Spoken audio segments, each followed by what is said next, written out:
nga maginatudlo kag ginawali. Hindi na preaching kundi inspirational message na. Ikatatlo, ang aton buhaton agud nga mangin masanag ang aton kapawa o kunsuga. Let us not only hold forth the word of life, let us not only hold fast the word of life, but let us also hold the word of life to the finish line. Aton kaptan ini tubtob nga kita mapatay o kon kuhaon sa Ginoo sa sini nga kalibutan kag manami pagid tubtob nga magabalik si Kristo Jesus sa pagkuha sang iya mga anak, sang iya mga tumuluo kag sumulunod. Mangin masanag ang aton kabuhi kag makahatag man kita sang kapawa sa kalibutan. Kung ikaw may suga nga amo ang pulong sa Ginoo, ikaw gid man makakita. Kay ang pulong sa Ginoo, it is the source of our authority. It is the strength of our integrity. And it is also the success of our ministry. Pulong sa Ginoo.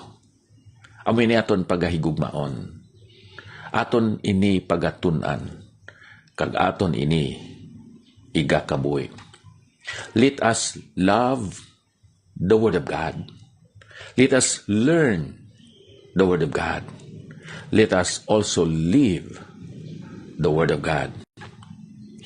Ikaw kag ako subong mga Kristiyanon, may mga advantages kita kung i-kumparar sa mga katawhan sa sini nga kalibutan nga ara sila sa kadulom.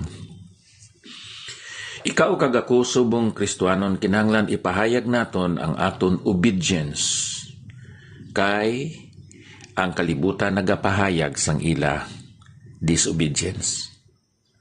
Kita nga mga Kristiyanon, ipahayag naton ang aton reverence kay ang kalibutan may irreverence.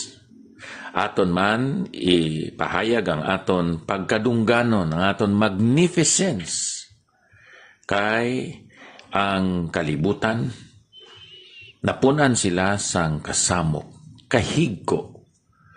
Sila mga bulag kag mga bungol. Wala sila sang ikasarang sa paghimaya sa Ginoo.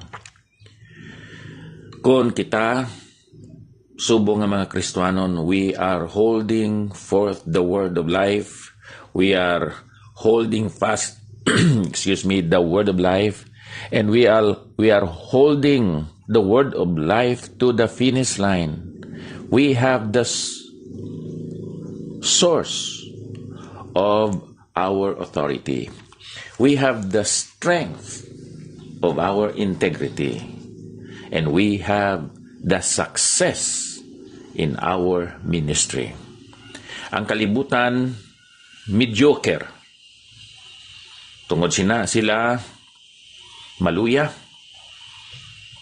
may mga kasamok, mahigko, kag wala sila sang mataas kag Dios non nga mga handom sa ila kabuhi.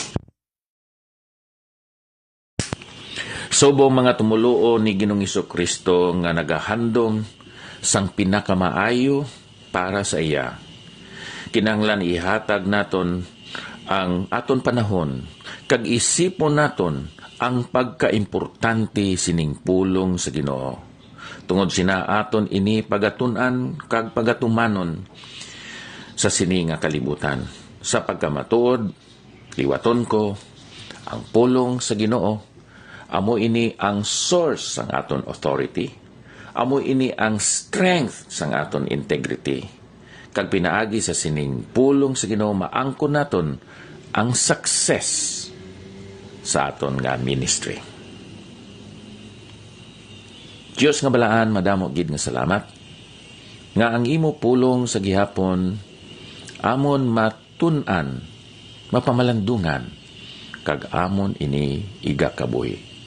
Buligi kami o Diyos sa pagigugma sini, sa pagtuon sini, kag sa pagkabuhi sini sa amon nga pagluntad sa sini nga kalibutan. Sa ngalan ni Ginoong Hesus. Amen.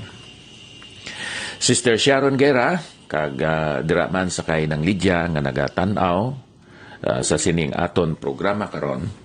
Ang Dios magapakamayo sa inyo kag bisan pa sa iban nga magatanaw sini later sa aton Facebook Live. Yes, may God bless us all. Thank you. No greater love is known, no greater love is shown than when one lays his life down for a friend. But Jesus.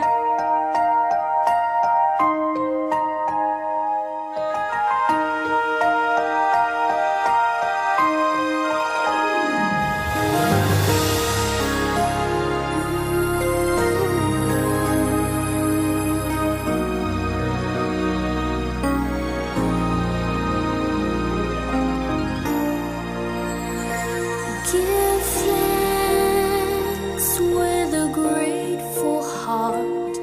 Give thanks to the Holy One.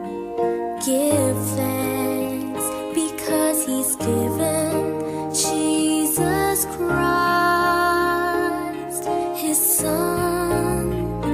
Give thanks with a grateful heart. Give thanks to the Holy One.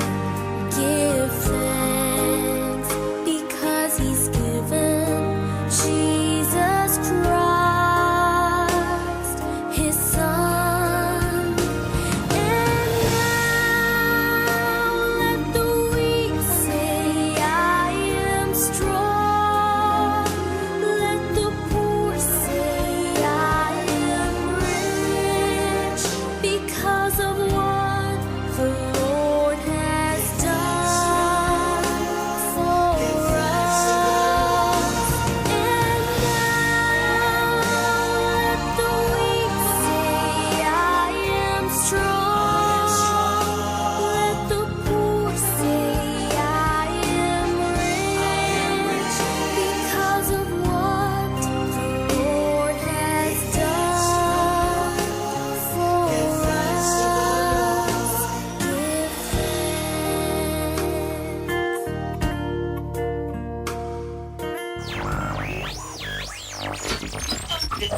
Playing more music than the others. This is Alagad Radio.